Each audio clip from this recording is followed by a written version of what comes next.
Chapter 13. The Rescue. The Cowardly Lion was much pleased to hear that the wicked witch had been melted by a bucket of water, and Dorothy at once unlocked the gate of his prison and set him free. They went in together to the castle, where Dorothy's first act was to call all the Winkies together and tell them that they were no longer slaves. There was great rejoicing among the yellow Winkies, for they had been made to work hard during many years for the wicked witch, who had always treated them with great cruelty. They kept this day as a holiday, then and ever after, and spent the time in feasting and dancing. "If our friends, the Scarecrow and the Tin Woodman, were only with us," said the Lion, "I should be quite happy." "Don't you suppose we could rescue them?" asked the girl anxiously. "We can try," answered the Lion. So they called the yellow Winkies and asked them if they would help to rescue their friends. And the Winkies said that they would be delighted to do all in their power for Dorothy, who had set them free from bondage. So she chose a number of the Winkies, who looked as if they knew the most, and they all started away. They travelled that day and part of the next, until they came to the rocky plain where the Tin Woodman lay, all battered and bent. His axe was near him, but the blade was rusted and the handle broken off short.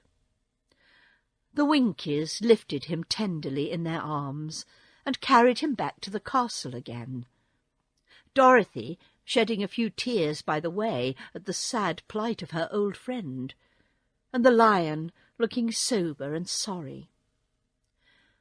When they reached the castle, Dorothy said to the Winkies, "Are any of your people tinsmiths?" "Oh, yes, some of them are very good tinsmiths," they told her. "Then bring them to me," she said. And when the tinsmiths came, bringing with them all their tools in baskets, she inquired, "Can you straighten out all those dents in the Tin Woodman, and bend him back into shape again, and solder him together where he's broken?" The tinsmiths looked the woodman over carefully, and then answered that they thought they could mend him, so he would be as good as ever. So they set to work in one of the big yellow rooms of the castle, and worked for 3 days and 4 nights, hammering and twisting and bending and soldering and polishing and pounding at the legs and body and head of the Tin Woodman, until at last he was straightened out into his old form, and his joints worked as well as ever. To be sure, there were several patches on him, but the tinsmiths did a good job, and as the woodman was not a vain man, he did not mind the patches at all. When at last he walked into Dorothy's room and thanked her for rescuing him, he was so pleased that he wept tears of joy, and Dorothy had to wipe every tear carefully from his face with her apron, so his joints would not be rusted. At the same time, her own tears fell thick and fast at the joy of meeting her old friend again, and these tears did not need to be wiped away. As for the Lion, he wiped his eyes so often with the tip of his tail that it became quite wet, and he was obliged to go out into the courtyard and hold it in the sun till it dried. "If we only had the Scarecrow with us again," said the Tin Woodman, when Dorothy had finished telling him everything that had happened, "I should be quite happy." "We must try to find him," said the girl. So she called the Winkies to help her, and they walked all that day and part of the next until they came to the tall tree in the branches of which the winged monkeys had tossed the Scarecrow's clothes. It was a very tall tree, and the trunk was so smooth that no one could climb it. But the woodman said at once, "I'll chop it down, and then we can get the Scarecrow's clothes." Now, while the tinsmiths had been at work mending the woodman himself, another of the Winkies, who was a goldsmith, had made an axe handle of solid gold, and fitted it to the woodman's axe, instead of the old broken handle. Others polished the blade until all the rust was removed, and it glistened like burnished silver. As soon as he had spoken, the Tin Woodman began to chop, and in a short time the tree fell over with a crash, when the Scarecrow's clothes fell out of the branches and rolled off on the ground. Dorothy picked them up, and had the Winkies carry them back to the castle, where they were stuffed with nice clean straw, and behold, here was the Scarecrow, as good as ever, thanking them over and over again for saving him. Now they were reunited, Dorothy and her friends spent a few happy days at the Yellow Castle, where they found everything they needed to make them comfortable. But one day the girl thought of Aunt Em and said, "We must go back to Oz and claim his promise." "Yes," said the woodman, "at last I shall get my heart." "And I shall get my brains," added the Scarecrow joyfully. "And I shall get my courage," said the Lion thoughtfully. "And I shall get back to Kansas," cried Dorothy, clapping her hands. "Oh, let us start for the Emerald City tomorrow." This they decided to do. The next day they called the Winkies together and bade them good-bye. The Winkies were sorry to have them go, and they had grown so fond of the Tin Woodman that they begged him to stay and rule over them and the Yellow Land of the West.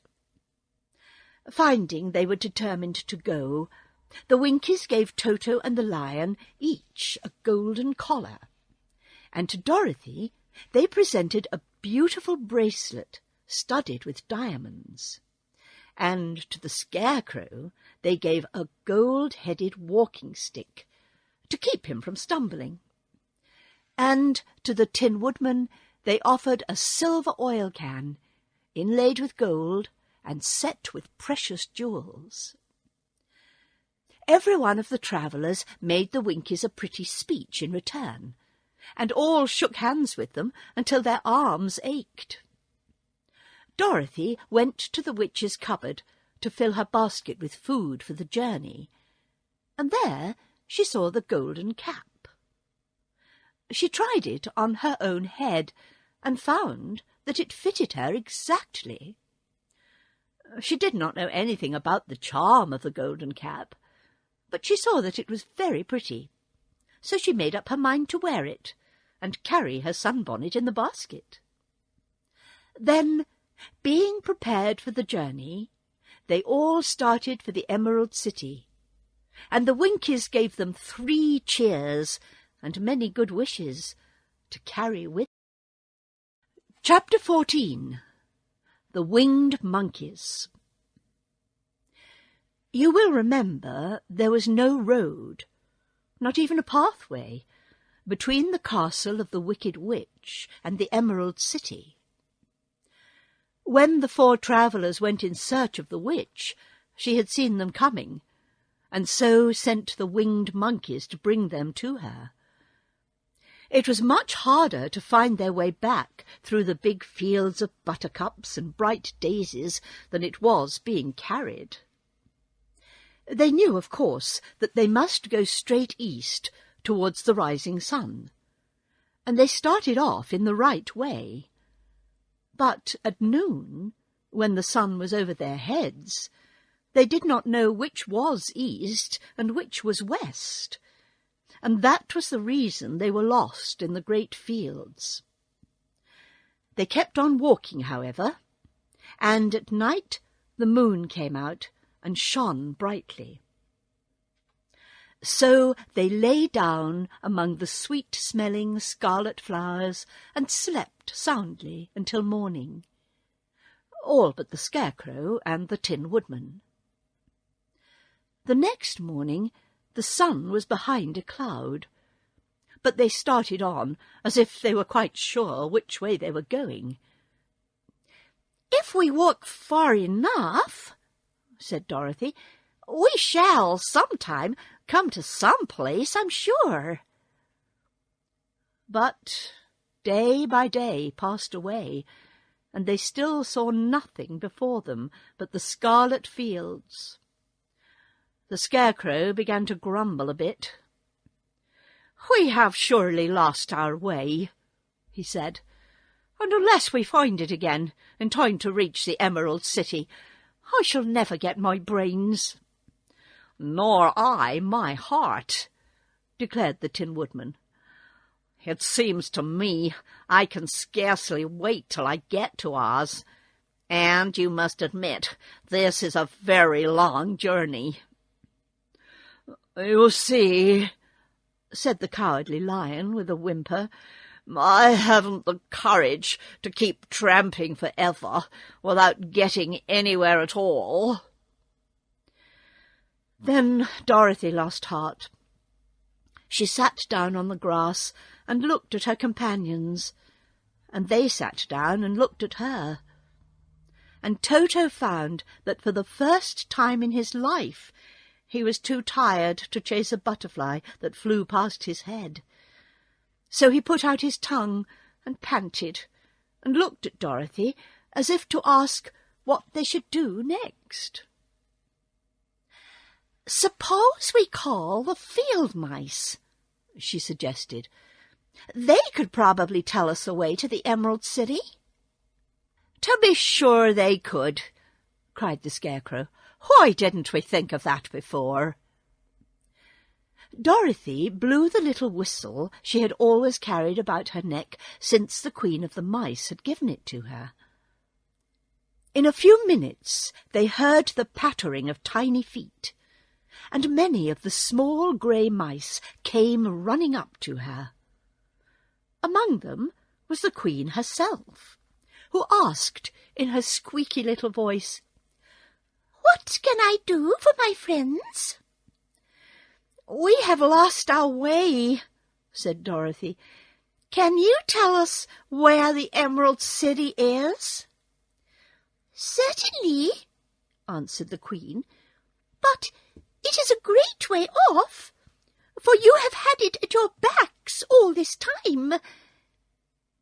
Then she noticed Dorothy's golden cap, and said, "Why don't you use the charm of the cap and call the winged monkeys to you? They will carry you to the city of Oz in less than an hour." "I didn't know there was a charm," answered Dorothy in surprise. "What is it?" "It is written inside the golden cap," replied the Queen of the Mice. "But if you are going to call the winged monkeys, we must run away, for they are full of mischief and think it is great fun to plague us." "Won't they hurt me?" asked the girl anxiously. "Oh, no. They must obey the wearer of the cap. Goodbye." And she scampered out of sight, with all the mice hurrying after her.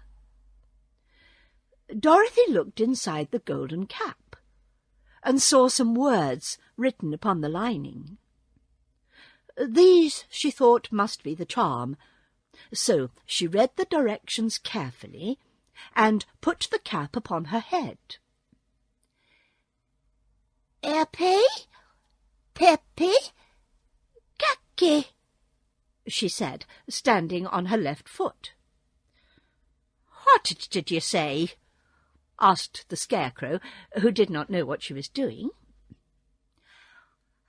Hilo, holo, hello, Dorothy went on, standing this time on her right foot. Hello, replied the Tin Woodman calmly. Zizzy, Zussy, Zick, said Dorothy, who was now standing on both feet. This ended the saying of the charm, and they heard a great chattering and flapping of wings as the band of winged monkeys flew up to them. The king bowed low before Dorothy and asked, "What is your command?" "We wish to go to the Emerald City," said the child, "and we have lost our way." "We will carry you," replied the king. And no sooner had he spoken than two of the monkeys caught Dorothy in their arms and flew away with her. Others took the Scarecrow and the Woodman and the Lion, and one little monkey seized Toto and flew after them, although the dog tried hard to bite him. The Scarecrow and the Tin Woodman were rather frightened at first, for they remembered how badly the winged monkeys had treated them before. But they saw that no harm was intended, so they rode through the air quite cheerfully, and had a fine time looking at the pretty gardens and woods far below them.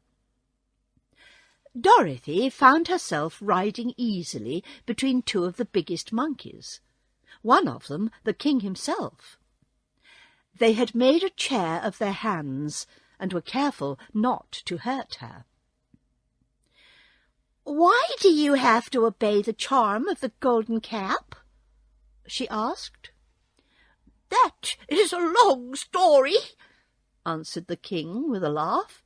"But as we have a long journey before us, I will pass the time by telling you about it, if you wish." "I shall be glad to hear it," she replied.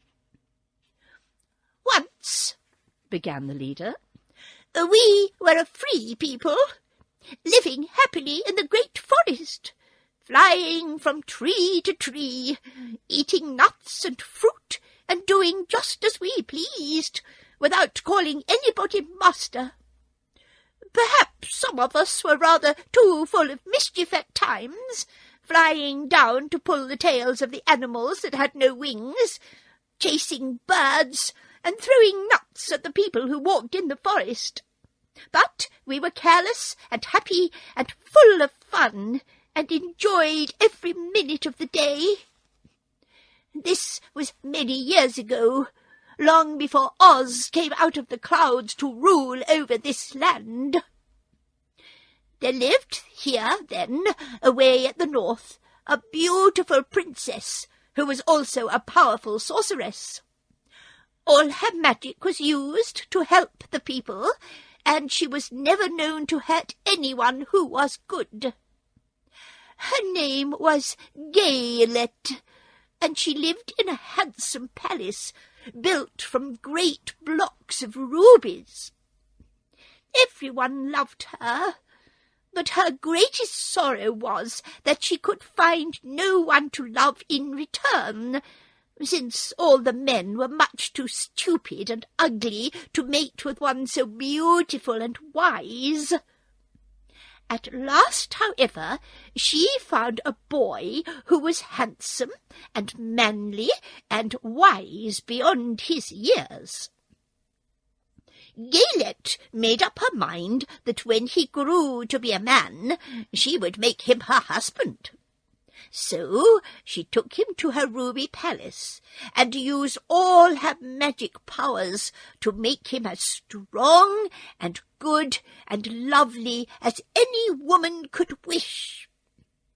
When he grew to manhood, Quelala, as he was called, was said to be the best and wisest man in all the land, while his manly beauty was so great that Gaylette loved him dearly and hastened to make everything ready for the wedding. My grandfather was at that time the king of the winged monkeys, who lived in the forest near Gaylette's palace, and the old fellow loved a joke better than a good dinner. One day, just before the wedding, my grandfather was flying out with his band when he saw Quelala walking beside the river. He was dressed in a rich costume of pink silk and purple velvet, and my grandfather thought he would see what he could do. At his word, the band flew down and seized Quelala, carried him in their arms until they were over the middle of the river, and then dropped him into the water. "Swim out, my fine fellow," cried my grandfather, "and see if the water has spotted your clothes." Quelala was much too wise not to swim, and he was not in the least spoiled by all his good fortune. He laughed when he came to the top of the water, and swam into the shore. But when Gaylette came running out to him, she found his silks and velvet all ruined by the river. The princess was very angry, and she knew, of course, who did it. She had all the winged monkeys brought before her, and she said at first that their wings should be tied, and they should be treated as they had treated Quelala, and dropped in the river. But my grandfather pleaded hard, for he knew the monkeys would drown in the river with their wings tied, and Quelala said a good kind word for them also, so that Gaylette finally spared them, on condition that the winged monkeys should, ever after, do 3 times the bidding of the owner of the golden cap. This cap had been made for a wedding present to Quelala, and it is said to have cost the princess half her kingdom. Of course, my grandfather and all the other monkeys at once agreed to the condition, and that is how it happens that we are 3 times the slaves of the owner of the golden cap, whomsoever he may be. "And what became of them?" asked Dorothy, who had been greatly interested in the story. "Quelala being the first owner of the golden cap," replied the monkey, "but he was the first to lay his wishes upon us.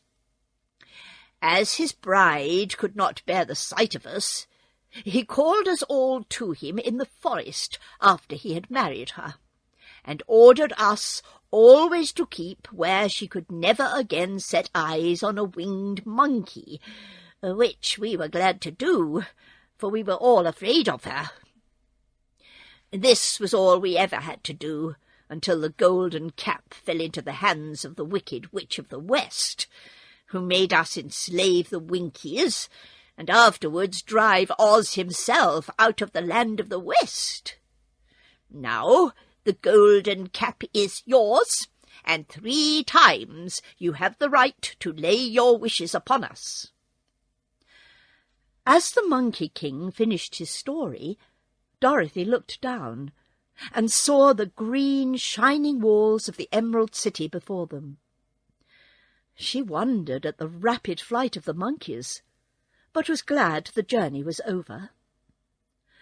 The strange creatures set the travellers down carefully before the gate of the city.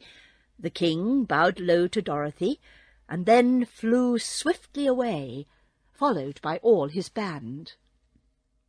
"That was a good ride," said the little girl. "Yes, and a quick way out of our troubles," replied the lion.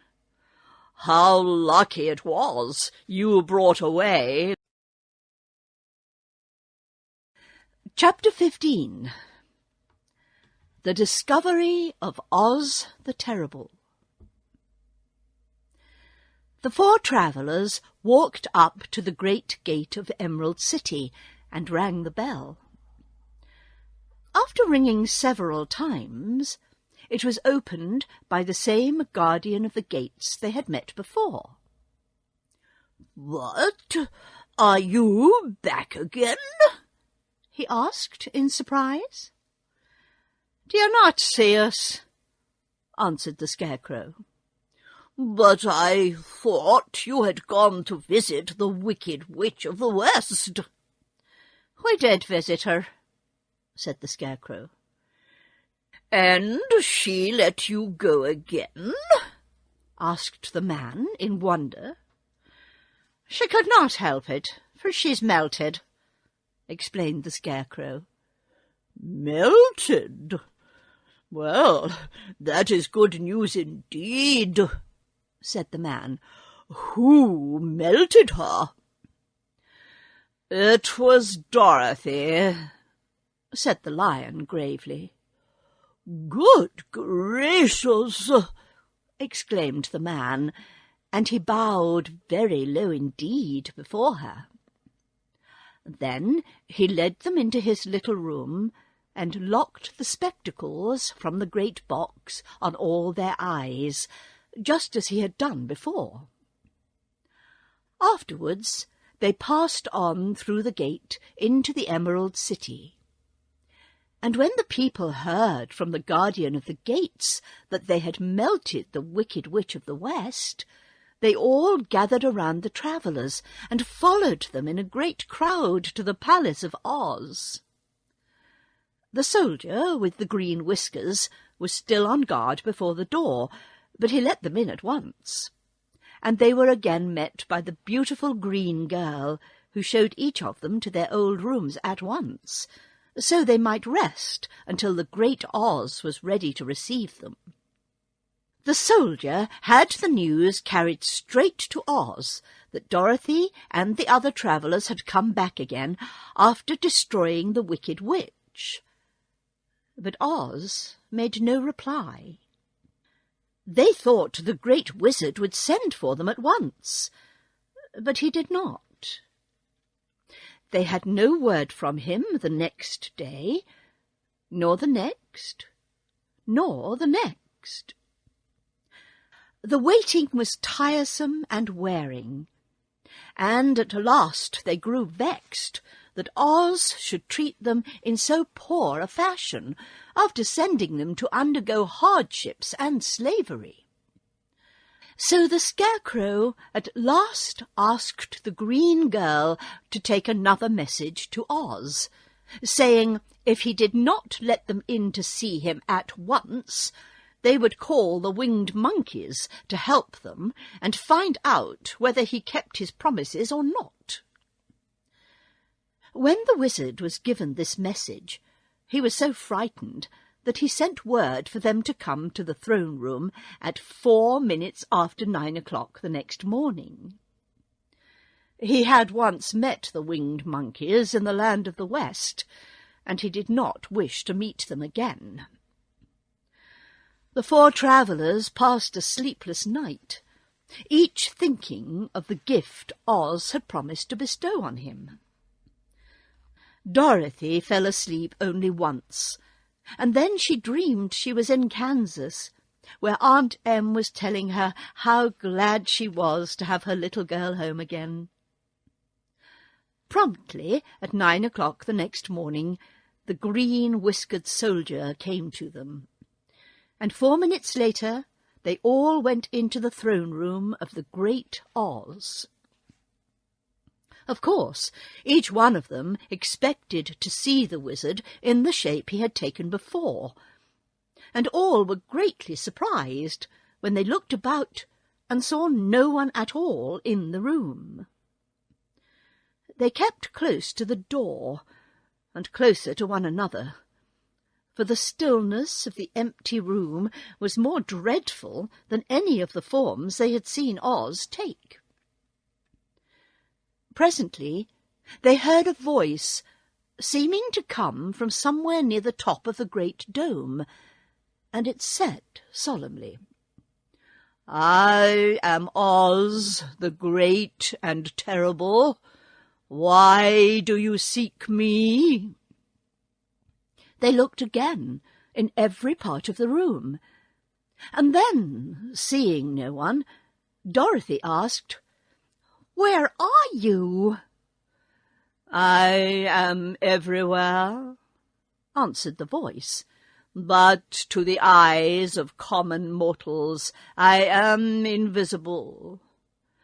I will now seat myself upon my throne, that you may converse with me." Indeed, the voice seemed just then to come straight from the throne itself. So they walked towards it and stood in a row, while Dorothy said, "We have come to claim our promise, O Oz." "What promise?" asked Oz. "Your promise to send me back to Kansas when the Wicked Witch was destroyed," said the girl. "And you promised to give me brains," said the Scarecrow.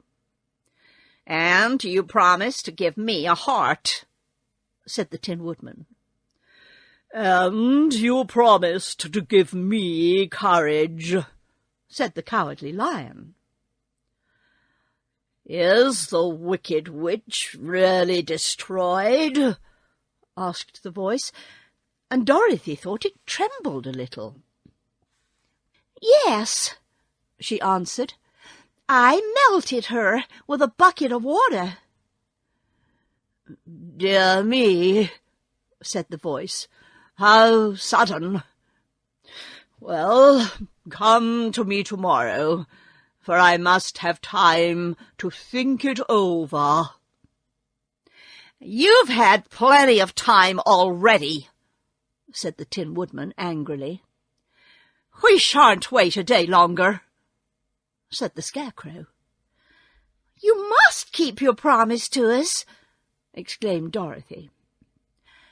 The Lion thought it might be as well to frighten the wizard, so he gave a large, loud roar, which was so fierce and dreadful that Toto jumped away from him in alarm and tipped over the screen that stood in a corner.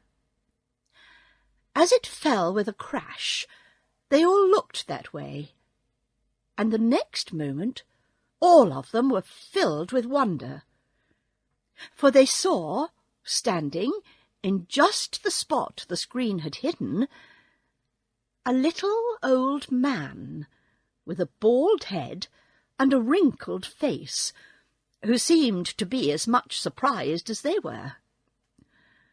The Tin Woodman, raising his axe, rushed towards the little man and cried out, "Who are you?" "I am Oz, the great and terrible," said the man in a trembling voice. "But don't strike me. Oh, please don't. I'll do anything you want me to." Our friends looked at him in surprise and dismay. "I thought Oz was a great head," said Dorothy. "And I thought Oz was a lovely lady," said the Scarecrow.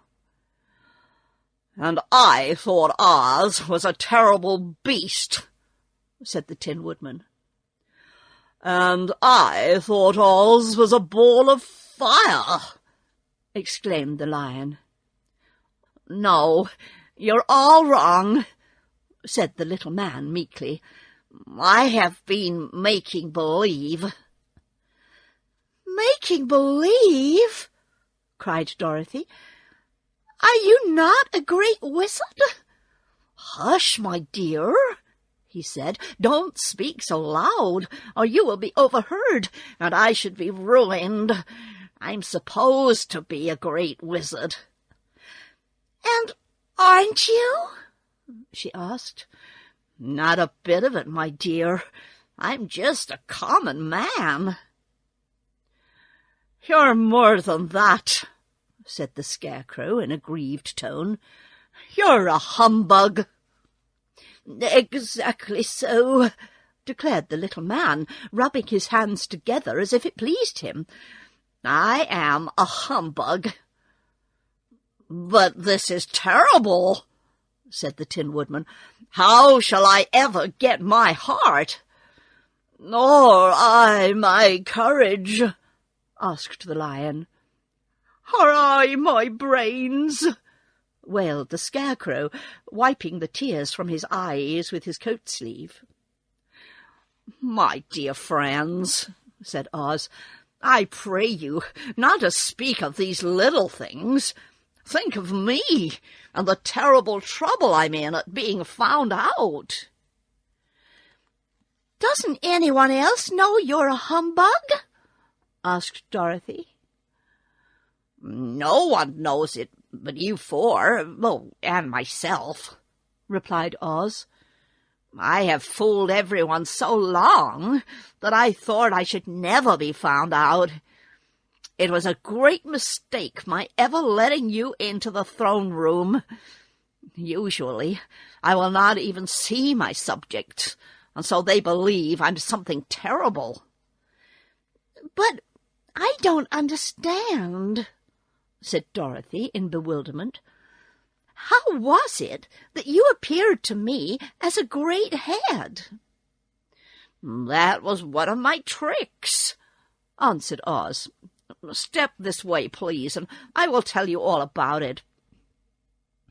He led the way to a small chamber in the rear of the throne room, and they all followed him. He pointed to one corner, in which lay the great head, made out of many thicknesses of paper, and with a carefully painted face. This I hung from the ceiling by a wire, said Oz. I stood behind the screen and pulled a thread to make the eyes move and the mouth open. But how about the voice? she inquired. Oh, I'm a ventriloquist, said the little man, and I can throw the sound of my voice wherever I wish, so you thought it was coming out of the head. Here are the other things I used to deceive you.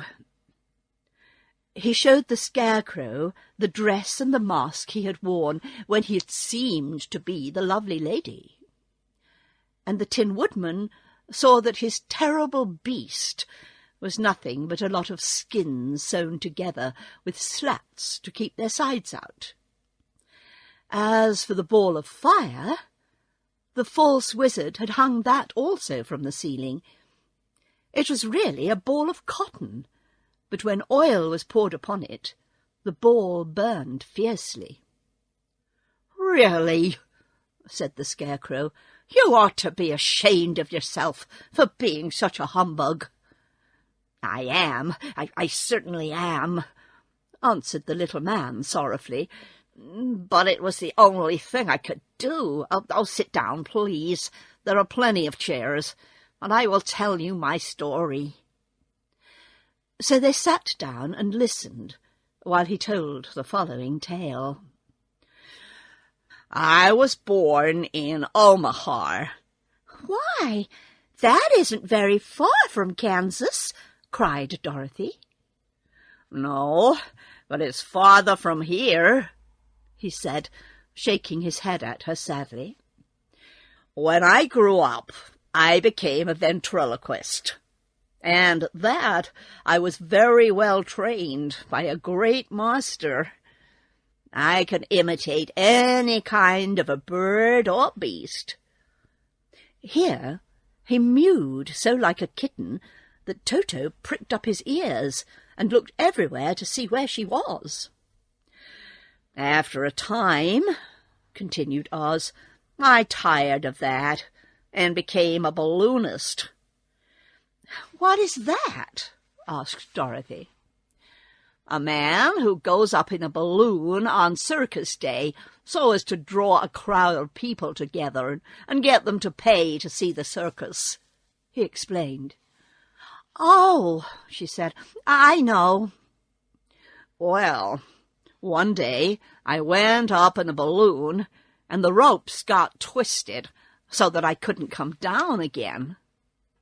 It went way up above the clouds, so far that a current of air struck it and carried it many, many miles away. For a day and a night I traveled through the air, and on the morning of the second day I awoke and found the balloon floating over a strange and beautiful country.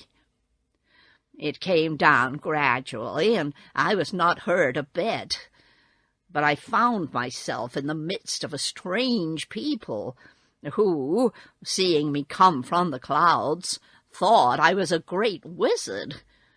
Of course, I let them think so, because they were afraid of me and promised to do anything I wished them to do. Just to amuse myself and keep the good people busy, I ordered them to build this city and my palace, and they did it all willingly and well. Then I thought, as the country was so green and beautiful, I would call it the Emerald City. And to make the name fit better, I put green spectacles on all the people, so that everything they saw was green." "But isn't everything here green?" asked Dorothy. "No more than in any other city," replied Oz. "But when you wear green spectacles, why, of course everything you see looks green to you. The Emerald City was built a great many years ago, for I was a young man when the balloon brought me here, and I am a very old man now. But my people have worn green glasses on their eyes so long that most of them think it really is an Emerald City, and it certainly is a beautiful place, abounding in jewels and precious metals and everything good that is needed to make one happy. I have been good to the people, and they like me. But ever since this palace was built, I have shut myself up and would not see any of them. One of my greatest fears was the witches, for while I had no magical powers at all, I soon found out that the witches were really able to do wonderful things. There were 4 of them in this country, and they rule the people who live in the north and south and east and west. Fortunately, the witches of the north and south were good, and I knew they would do me no harm. But the witches of the east and west were terribly wicked, and had they not thought I was more powerful than they themselves, they would surely have destroyed me. As it was, I lived in deadly fear of them for many years. So you can imagine how pleased I was when I heard your house had fallen on the Wicked Witch of the East. When you came to me, I was willing to promise anything if you would only do away with the other witch. But now that you have melted her, I am ashamed to say that I cannot keep my promises." "I think you were a very bad man," said Dorothy. "Oh, no, my dear. I'm really a very good man, but I'm a very bad wizard, I must admit." "Can't you give me brains?" asked the Scarecrow. "You don't need them. You are learning something every day. A baby has brains, but it doesn't know much. Experience is the only thing that brings knowledge, and the longer you are on Earth, the more experience you are sure to get."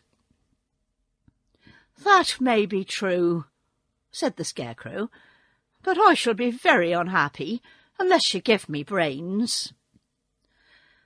The false wizard looked at him carefully. "Well," he said with a sigh, "I'm not much of a magician, as I said. But if you will come to me tomorrow morning, I will stuff your head with brains. I cannot tell you how to use them, however. You must find that out for yourself." "Oh, thank you, cried the Scarecrow. "I'll find a way to use them, never fear." "But how about my courage?" asked the Lion anxiously. "You have plenty of courage, I am sure," answered Oz. "All you need is confidence in yourself. There is no living thing that is not afraid when it faces danger. True courage is in facing danger when you are afraid. And that kind of courage you have in plenty." "Perhaps I have, but I'm scared just the same," said the Lion. "I shall really be very unhappy unless you give me the sort of courage that makes one forget he is afraid." "Very well, I will give you that sort of courage tomorrow," replied Oz. "How about my heart?" asked the Tin Woodman. "Why, as for that," answered Oz, "I think you are wrong to want a heart. It makes most people unhappy. If you only knew it, you're in luck not to have a heart." "That must be a matter of opinion," said the Tin Woodman. "For my part, I will bear all the unhappiness without a murmur, if you will give me the heart." "Very well," answered Oz meekly. "Come to me tomorrow, and you shall have a heart. I have played wizard for so many years that I may as well continue the part a little longer." "And now," said Dorothy, "how am I to get back to Kansas?"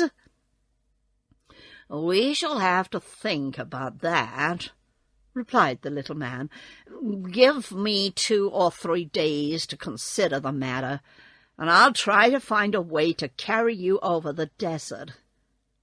In the meantime, you shall all be treated as my guests, and while you live in the palace, my people will wait upon you and obey your slightest wish. There is only one thing I ask in return for my help, such as it is. You must keep my secret, and tell no one I am a humbug." They agreed to say nothing of what they had learned, and went back to their rooms in high spirits. Even Dorothy had hope that the great and terrible humbug, as she called him, would find a way to send her back to Kansas. And if he did... Chapter 16. The Magic Art of the Great Humbug.